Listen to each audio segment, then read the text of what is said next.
Buonasera, benvenuti a questa edizione del telegiornale. Vediamo subito i nostri principali titoli. I carabinieri non riconobbero Matteo Messina Denaro e lo lasciarono andare. Fermato ad un posto di blocco nel Trapanese, il super latitante fu lasciato andare dopo i controlli dei documenti.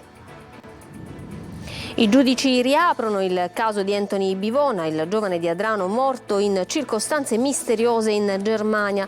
Non convince la tesi del suicidio, si valuta la pista dell'omicidio, respinta l'archiviazione. Trattori e mezzi pesanti tornano sulle strade siciliane, da Palermo a Sciacca fino a Gela, allo stremo per debiti e siccità. Gli agricoltori criticano le politiche dell'Unione Europea. Nube tossica, ancora disagi a Licata nell'Agrigentino, l'ARPA esclude i rischi di inquinamento per il centro abitato. Domani vertice in prefettura, si dovrà capire come smaltire i rifiuti carbonizzati. Catania riparte il sogno della Gigafactory nell'Etna Valley, in arrivo dalla Banca Europea per gli investimenti 560 milioni per rilanciare la produzione di pannelli solari e creare nuova occupazione. Si avvicina la festa di Sant'Agata, uno dei luoghi più visitati dai turisti e dai devoti è il carcere, dove secondo la tradizione la martire è morta. Lo vedremo insieme. Calcio, delusione Catania, in Coppa Italia rossazzurri superati di misura dal Rimini nella semifinale d'andata. Per conquistare la finale agli etnei serve una vittoria con 2 reti di scarto.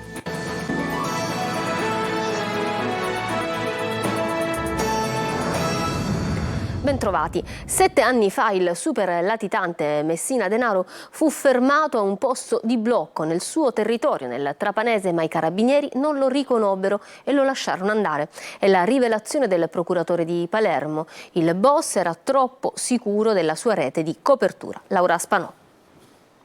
Il boss Matteo Messina Denaro era talmente sicuro di non essere scoperto grazie alla sua rete di fiancheggiatori che, nonostante sapesse di essere ricercato, continuava a vivere la sua vita in maniera spregiudicata. È stato accertato, per esempio, che viveva da almeno 4-5 anni a Campobello di Mazzara, nonostante questo paese e la vicina Castelvetrano fossero oggetto di continui blitz delle forze dell'ordine. Ora, indagando in questo anno dopo la cattura e la sua morte, gli investigatori hanno scoperto che 7 anni fa venne addirittura fermato sempre in provincia di Trapani a un posto di blocco. Messina Denaro però non fu riconosciuto dai carabinieri che controllarono il suo documento. Tutto sembrava in regola. Il particolare è stato rivelato dal procuratore di Palermo Maurizio De Lucia, che ha coordinato le indagini che hanno portato all'arresto del capomafia avvenuto il 16 gennaio del 2023. La rivelazione è arrivata nel corso di un incontro con i ragazzi delle scuole di Casal di Principe in provincia di Caserta, andati ad ascoltarlo nella villa confiscata dove ha sede casa Don Peppe Diana, luogo dedicato al sacerdote ucciso dalla camorra il 19 marzo del 94. Messina Denaro confidava sul fatto che le forze dell'ordine avevano sue foto vecchie di anni, ha raccontato il procuratore, ma c'era anche chi lo avvisava dei movimenti degli investigatori. Per De Lucia ora serve interrogarsi su come sia stato possibile che abbia trascorso 30 anni in latitanza. Oggi l'impegno della Procura di Palermo è quello di individuare chi ha favorito Messina Denaro. E poi l'allarme. Cosa Nostra ha subito colpi importanti, è stata indebolita ed è più povera, ma le famiglie provano sempre a riorganizzare un organismo di vertice e ad arricchirsi attraverso il traffico di stupefacenti. Una morte che non convince e che ancora non ha trovato risposte definitive. Suicidio o omicidio? È quello che si chiedono i giudici che hanno riaperto il caso di Anthony Bivona, il ragazzo di Adrano morto in circostanze misteriose in Germania nel 2021.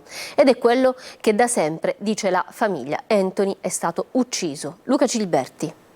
Era la notte tra il 17 e il 18 luglio del 2021. Anthony Bivona da Adrano si era trasferito da tempo per lavoro a Darmstadt vicino Francoforte. Quella sera aveva parlato con la sorella Grazia, qualcuno aveva bussato alla porta, i due si erano salutati velocemente. Da quel momento il silenzio fino alla telefonata della polizia tedesca. Anthony è morto. La polizia chiude il caso come suicidio, un'ipotesi a cui i familiari non hanno mai creduto. Oggi il GIP di Roma ha respinto l'archiviazione e chiesto ulteriori indagini valutando anche la pista dell'omicidio. Nonostante quella che era stata un'udienza concitata nel mese di dicembre scorso, oggi abbiamo incassato questo grande risultato che ci dà fiducia affinché venga fatta la luce, la giusta luce, ed emerga la verità di ciò che è successo quella notte in cui si è verificata la tragedia di Anthony. La fidanzata del ragazzo, di origine turca, in una prima versione aveva dichiarato che Anthony si sarebbe impiccato in bagno, invece il corpo è stato trovato nella tromba delle scale del condominio. Subito dopo la morte del ragazzo, il cellulare, così come accertato dagli inquirenti, si è spostato per quasi 1 chilometro, ha effettuato una telefonata via WhatsApp, poi cancellata perché non risultasse traccia. Ed è proprio sul cellulare, la scatola nera della vita di Anthony, che la famiglia chiede e ha sempre insistito di indagare in modo più approfondito per trovare ulteriori risposte.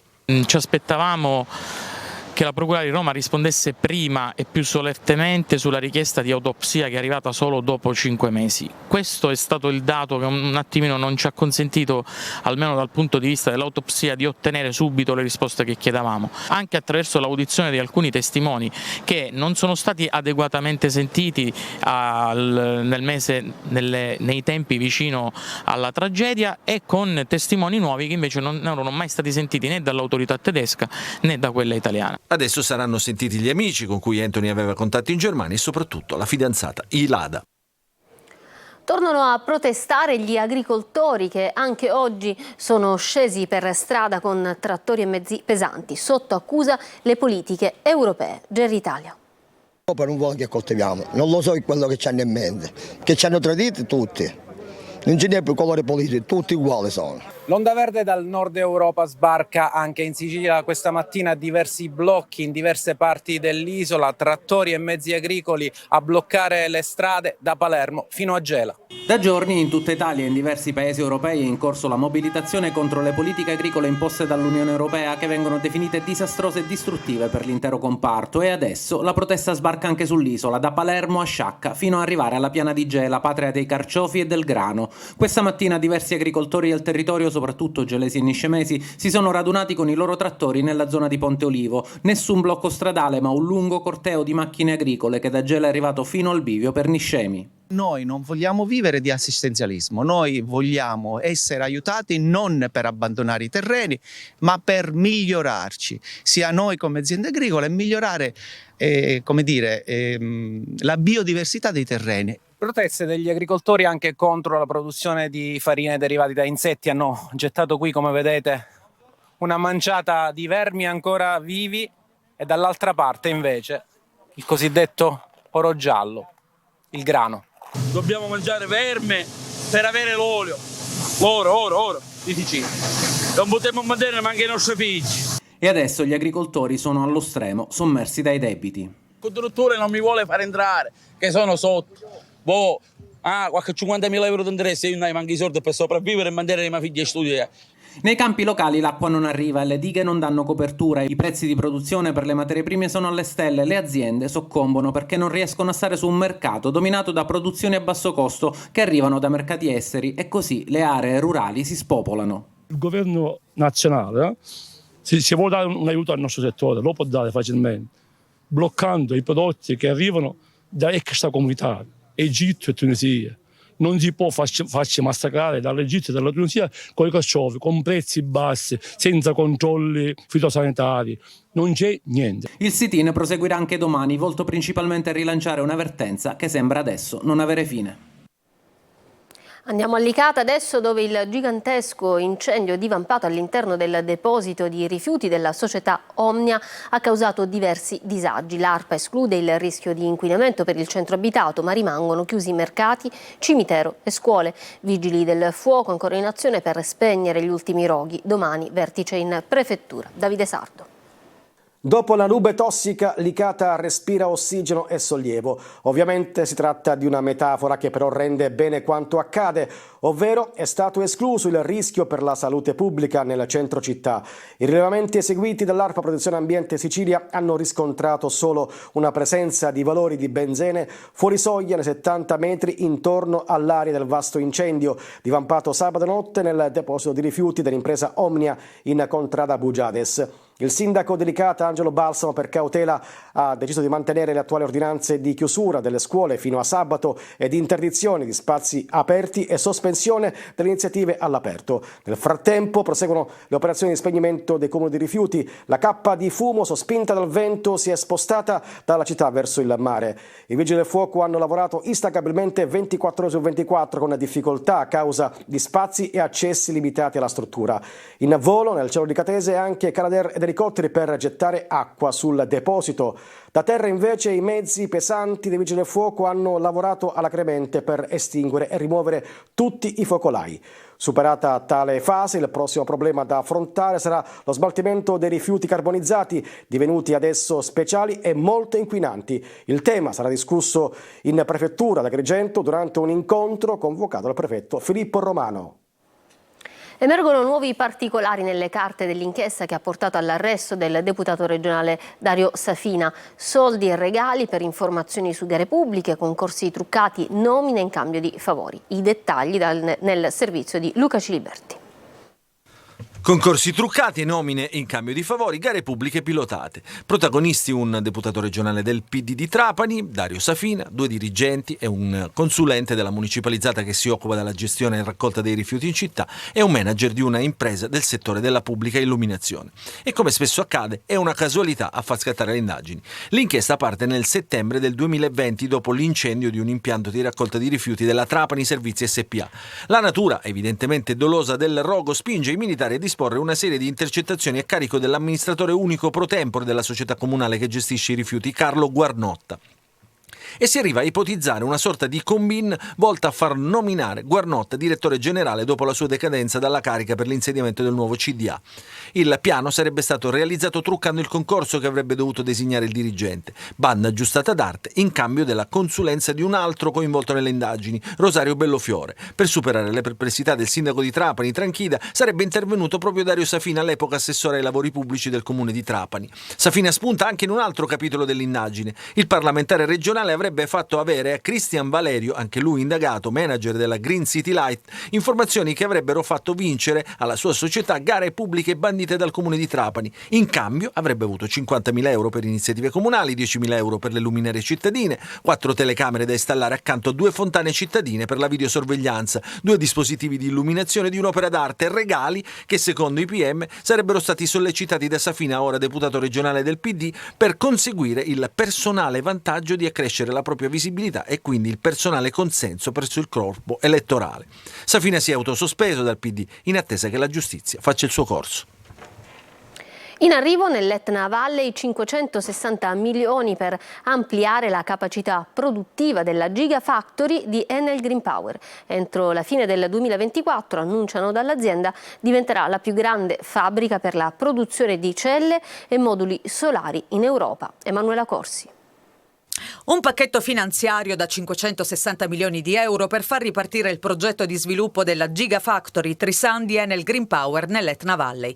Questo, come annunciato dalla stessa azienda, permetterà di passare dagli attuali 200 megawatt circa a 3 gigawatt annui entro la fine del 2024, diventando così la più grande fabbrica per la produzione di celle e moduli solari in Europa. Il finanziamento si è concretizzato grazie alla collaborazione tra la BEI, Banca Europea per gli Investimenti, sostenuta da Invest EU, e un pool di banche italiane guidate da Unicredit e affiancate da SACE. Oltre a generare energia pulita sufficiente a rifornire l'equivalente di 1 milione di famiglie all'anno, l'operazione della Gigafactory di Catania punta a stimolare anche la crescita economica siciliana, con la prospettiva di aumentare l'occupazione locale, diretta e indiretta, creando circa 1.000 nuovi posti di lavoro entro il 2024. Un progetto che però negli ultimi mesi sembrava essersi arenato. Lo scorso dicembre, infatti, davanti lo stabilimento etneo si era tenuto un sit-in di protesta dei lavoratori che hanno manifestato grande preoccupazione dopo l'ennesima proroga del cantiere. Ritardi che avevano fatto nascere la paura di una totale dismissione o un ridimensionamento del progetto di sviluppo del sito siciliano. Il progetto supporta la più ampia missione di REPower EU, contribuire a raggiungere l'obiettivo dell'Unione Europea di produrre quasi 600 gigawatt da fonte di energia solare entro il 2030, riducendo così in parallelo la dipendenza dalle importazioni di gas e diversificando gli approvvigionamenti di componenti fotovoltaiche da quelle cinesi. Dopo gli arresti per droga, Librino cerca di rialzarsi. Oggi vi mostriamo il volto sano, quello degli orti sociali realizzati dove un tempo c'era una maxi discarica. Intanto si lavora anche per realizzare alloggi popolari sul viale Moncada. Tonino De Mana. Si può aggiustare, Librino si può sollevare finalmente. Una ventata di fiducia e di speranza arriva da Franco, uno degli ortolani di Librino, perché Librino non è solo spaccio di droga, degrado e spazzatura. Da queste parti si respira un'aria nuova e soprattutto salubre, dopo che per anni questo terreno era una mega discarica. Ci troviamo in uno degli orti sociali dove non solo si semina cibo sano, ma contemporaneamente germogliano collaborazione e inclusione. E se al viale Nitta 12 ieri è stata azzerata l'ennesima piazza di spaccio con 14 arresti e 31 indagati, gli ultimi 2 si sono costituiti ieri sera, qui si coltivano amicizie e rapporti umani. Noi dopo le fatiche del lotto ci riuniamo qua sempre un po' di persone, portiamo da casa se c'è qualche cosa da mangiare e ci passiamo un po' di tempo che facciamo una scampagnata. Siamo l'invidia del Librino. Librino non è tutto brutto, assolutamente no. Venite qua e vedete l'oasi che c'è, è una cosa meravigliosa. Ci sono tanti ragazzi che sono fuori e qualcuno viene qua, vuole un qualche pezzettino di lotto, questo qua. Se è vuoto noi lo diamo, un pezzettino. L'altra faccia di Librino è anche quella dell'edilizia popolare che piano piano sta dando la possibilità agli aventi diritto di avere un'abitazione decorosa. Aprirà a marzo anche il cantiere per realizzare in viale Moncada 27 2 edifici da 64 alloggi. Un progetto che si concretizza grazie all'input dell'amministrazione comunale e che sarà realizzato nell'ambito del PNRR. Poco distante dal cantiere, dove verranno realizzati gli alloggi, l'immancabile incendio di spazzatura rende l'aria irrespirabile. Per fortuna il vento soffia in direzione opposta, così gli orti sociali sono al riparo da fumo e diossina, almeno per oggi. In relazione all'operazione Sottosopra, condotta ieri dai carabinieri del Comando Provinciale di Catania, il presidente dell'Istituto Autonomo Case Popolari, Angelo Sicari, precisa che gli alloggi cui si fa riferimento non sono gestiti e nemmeno di proprietà dello stesso IACP di Catania. Una sinfonia di polemiche contro Beatrice Venezia, è il caso di dirlo. La direttrice d'orchestra è stata stroncata dai musicisti del Politeama di Palermo. Non sa dirigere, ma il sovrintendente la difende e tenta di placare gli anni. Marco Gullà. Musica e polemiche, verrebbe da dire, è il caso che sta scuotendo in questi giorni l'Orchestra Sinfonica Siciliana. Riflettori ancora puntati sulla direttrice d'orchestra Beatrice Venezia, che nel corso di una performance al Teatro Garibaldi Politeama di Palermo non le è stato tributato l'apprezzamento che di solito si riserva al direttore, ovvero battere rumorosamente i piedi sul palco. Al termine di 2 serate di concerti al Teatro Politeama sono rimasti immobili e hanno fatto calare il silenzio. Non sa dirigere, hanno detto 3 professori d'orchestra. Critiche, polemiche, orchestra spaccata. A fare chiarezza ai nostri microfoni ci ha pensato il sovrintendente dell'Orchestra Sinfonica Siciliana. Ho partecipato alle prove e ho visto che c'era un buon movimento tra le parti, un buon sentiment, mi verrebbe da dire. E allora ieri appunto ho interrogato le prime parti, quelle figure orchestrali di rilievo, quelli che sono l'ossatura di un'orchestra. E loro hanno fatto una dichiarazione aperta dove hanno manifestato solidarietà al direttore Beatrice Venezia, non riconoscendosi nelle parole di questi 3 singoli professori d'orchestra. Io ovviamente ho dichiarato la mia massima stima e solidarietà al direttore Venezia e l'ho invitata la prossima settimana per fare la sua seconda produzione, quindi da martedì sarà nel nostro teatro per iniziare le prove. Al di là delle polemiche, la Venezia tornerà quindi a Palermo per un nuovo concerto. In questo momento i numeri danno ragione all'Orchestra Sinfonica, sold out quasi sempre.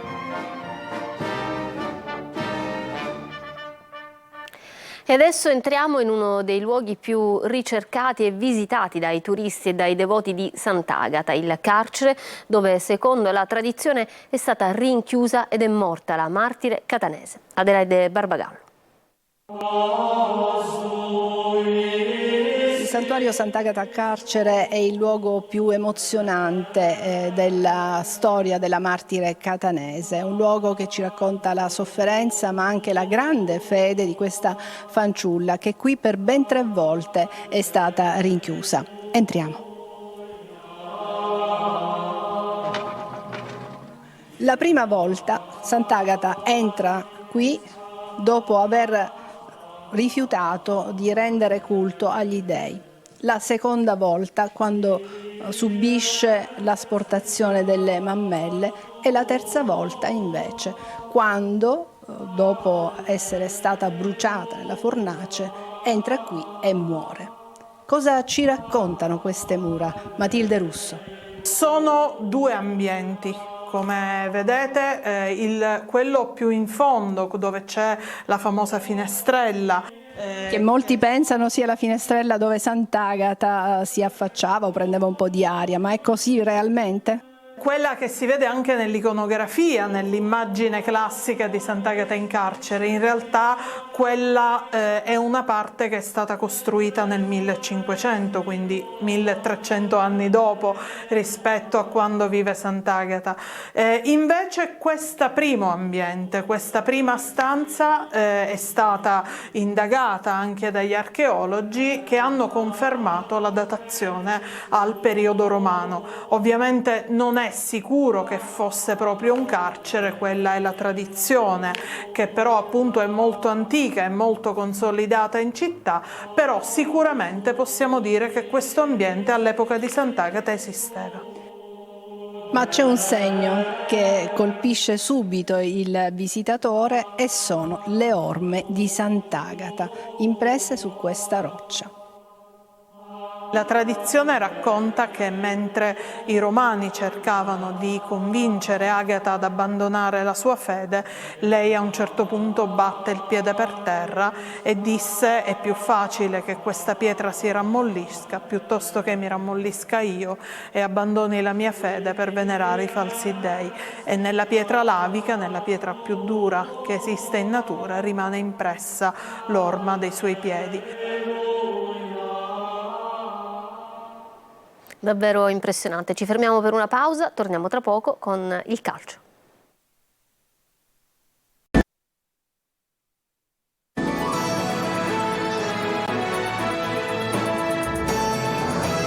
Ritorniamo in studio con lo sport, il calcio, delusione Catania in Coppa Italia che perde per un gol la sfida con il Rimini. Per arrivare in finale bisognerà vincere con 2 reti di scarto. Tonino De Mana.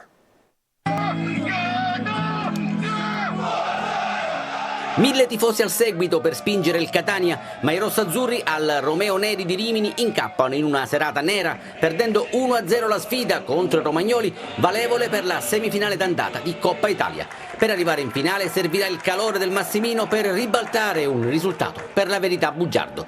0 gol, rabbia e tante recriminazioni che dovranno essere trasformati in energia positiva il prossimo 28 febbraio, visto che per eliminare il Rimini bisognerà vincere con 2 reti di scarto. Tutta colpa di questo gol, arrivato al minuto 38 che spacca la partita sotto lo sguardo di Pelligra. Cernigoi fa un buon lavoro sull'out di sinistra e imbecca la Mesta, che al minuto 38 supera Beters in uscita. 1-0 Rimini e doppia protesta dei rossazzurri per una spinta irregolare ed un presunto fuorigioco. C'è una gomitata in faccia a Conte che con dei segni ben evidenti. La squadra, tra virgolette, si ferma un attimo perché attende il fischio dell'arbitro con conseguente espulsione. L'occasione del pareggio arriva subito dopo, ma Costantino, da posizione favorevole, timbra il palo. Nella ripresa Lucarelli cambia modulo e getta nella mischia Buà e Cicerelli per Curado e Costantino, passando alla difesa a 4. Il Catania perde in lucidità ed i padroni di casa difendono con ordine e ripartono in contropiede, gestendo palla e partita. Compito più agevole dal minuto 30 della ripresa, quando un'entrata scomposta su Jacoponi costa il rosso a Zammarini, che lascia la squadra in inferiorità numerica. Un quarto d'ora più 6 di recupero che vengono gestiti dai romagnoli, con il Catania che evita di scomporsi troppo per non subire il 2-0. Tutto rinviato al match di ritorno, quando il fattore Massimino potrebbe fare la differenza. Non posso dire niente ragazzi, loro hanno fatto tutto il possibile per vincere questa partita. Ringrazio anche i tifosi perché alla fine ci hanno applaudito, hanno capito lo sforzo dei ragazzi anche in 10. Se potremo giocare la partita di ritorno con un modo diverso, e sapete a cosa mi riferisco, può darsi che abbiamo delle buone possibilità di raggiungere comunque la finale. Vigilia di campionato per il Palermo che domani sfiderà il Catanzaro al Ceravola. Mancherà Brunori per squalifica. Oggi arriva Diachite dalla Ternana. Marco Gullà. Un altro innesto per Eugenio Corini. Il Palermo ha chiuso per il difensore della Ternana Diachite, che già oggi sarà rosanero e a disposizione del tecnico, ma che probabilmente non potrà essere arruolabile per la partita che il Palermo giocherà domani a Catanzaro. Un anticipo che è uno dei derby del sud del campionato cadetto. È una squadra che spesso ha vinto e ha alternato sconfitte, dunque sull'equilibrio generale diciamo che non è la partita proprio giusta perché è una squadra che fa gol e noi abbiamo dimostrato di farne ma anche di subirne, dunque mi aspetto oggettivamente una partita dove le due squadre proveranno a giocare, proveranno a superarsi e noi su questa attenzione, su quel qualcosa in più su cui abbiamo lavorato possiamo fare la differenza e questo che è quello che ho detto l'altra volta e che non mollerò un centimetro su questo, dobbiamo andare a cercare. Eugenio Corini sceglie la strada della continuità. A Catanzaro dovrebbe essere confermata gran parte della formazione che ha battuto il Modena. La più grande novità riguarda l'attacco. Brunori è squalificato. Al suo posto dovrebbe giocare Soleri, eroe dell'ultima partita. Out anche Lucioni Desplas, entrambi infortunati. Insigne e Di Francesco completeranno il reparto offensivo. Al centro della difesa conferma per Nedelciaro e Ceccaroni. Bene, questo era l'ultimo servizio, io vi lascio alle produzioni di Antenna Sicilia, alle programmazioni di Antenna Sicilia, vi auguro un buon proseguimento di serata. Arrivederci.